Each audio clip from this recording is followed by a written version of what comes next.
In this video I'm going to be replacing a faulty LCD screen on a Sony A6500 mirrorless camera. This A6500 works perfectly through the viewfinder. You can still take photos as normal and you can still shoot videos, but the LCD screen stays black. I bought this replacement LCD on AliExpress. It comes with all the flex cables already attached and it cost me just over €35 with free shipping. There'll be a link to this part down below along with links to all of the tools I use down in the video description. The first step is to open the battery door and remove the battery. Now for the screws you'll need a size 00 JIS or Phillips head screwdriver. I got this JIS screwdriver set from Vessel on Amazon for around €20. If you don't have a JIS set, you should be able to get away with a 00 Phillips head screwdriver, although there is a greater risk of stripping the screws. Flip up the LCD screen and you'll see 5 screws indicated here by the red circles. Remove the screws on either side first and then remove the screw in the middle.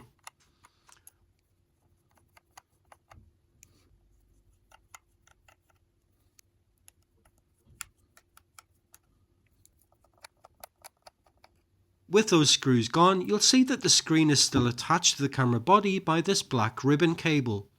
You need to be very careful not to damage this cable during the repair process. Now, looking at the bottom of the LCD screen, you'll see 2 more screws. These need to be removed as well.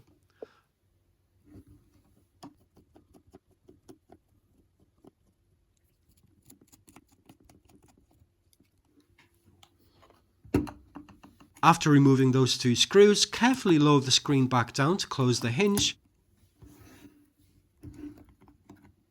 And you'll find screws on the back of this metal plate.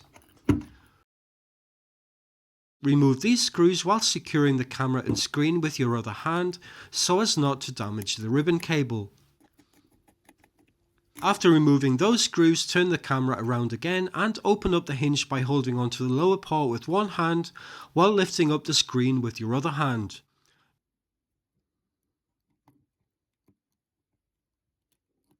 Now you can use a thin pry tool like this iFixit Jimmy to unclip the metal plate from the back of the LCD screen. Lift out the metal plate and put it to one side. Underneath you'll find this plastic spacer. This can be carefully lifted out as well.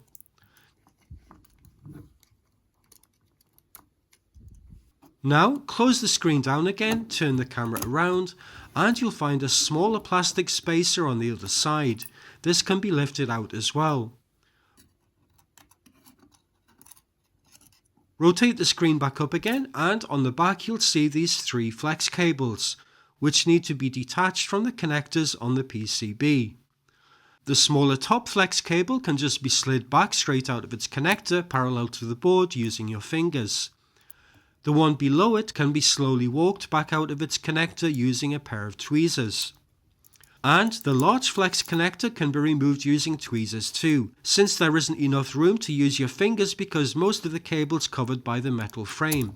Grasp the brown part of the flex cable with your tweezers and slide it straight back away from the connector parallel to the board.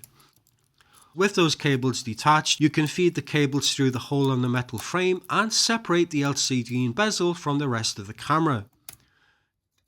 Now, to separate the LCD from the plastic bezel, exert some pressure on the corner of the screen from the back to create a gap like this. Then insert a thin plastic pry tool like this one into the gap and work it around all 4 edges to break through the adhesive holding the screen in place. Now you'll be able to remove the screen from the bezel and it's time to get the new screen installed. You may find that the adhesive left in the bezel from the old screen is enough to hold the new screen in place, but I'd recommend cleaning off all of the old adhesive with a Q-tip and some isopropyl alcohol and applying some new adhesive like this T7000 from Amazon using a toothpick. Now you can place the new screen inside the bezel from the front and press down along all of the edges to stick it down firmly. With the screen back inside the bezel, you can reattach it to the camera. Feed the 3 flex cables through the hole in the metal frame and then reconnect them. The top one can be pushed straight back into its connector using some tweezers or your fingers. For the second cable, line it up with the socket using your fingers and then walk it back into its socket little by little using some tweezers, pushing on alternate sides. And for the larger cable, line it up with the connector and then use your fingernail to press against the edge of the brown part until it's firmly seated inside the connector.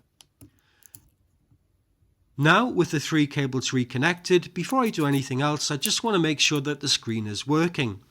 So I'm just going to reinsert the battery and turn the camera on while holding the screen securely with my other hand.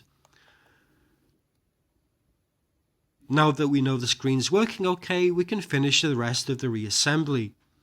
Replace the 2 plastic spacers, the smaller one first and then the big spacer on the other side. And then replace the metal plate over the top, making sure that the top edge with the 2 screw holes goes under the plastic on the bezel.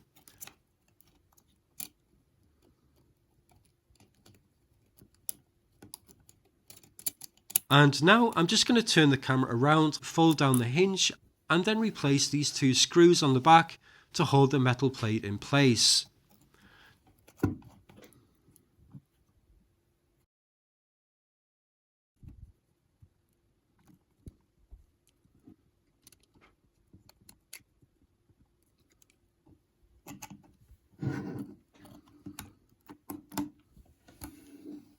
Now we can replace these 2 screws on the bottom of the bezel.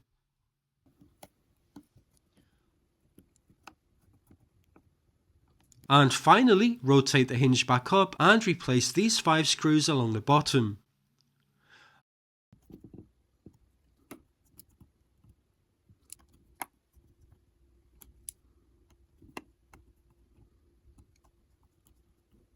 And that's it, we're finished, and all that's left to do is to remove the plastic film from the screen. Any adhesive that squeezes through the crack between the edge of the LCD and the bezel can just be wiped off with a Q-tip dampened in alcohol. Now we just need to put in a battery, attach a lens and give the camera a final test, not forgetting to test the touch functions.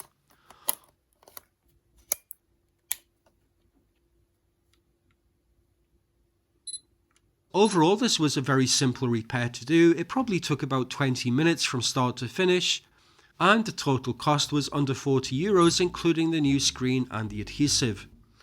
I hope you found this video useful. If this is a repair you need to do yourself, that's it for now. Thanks for watching.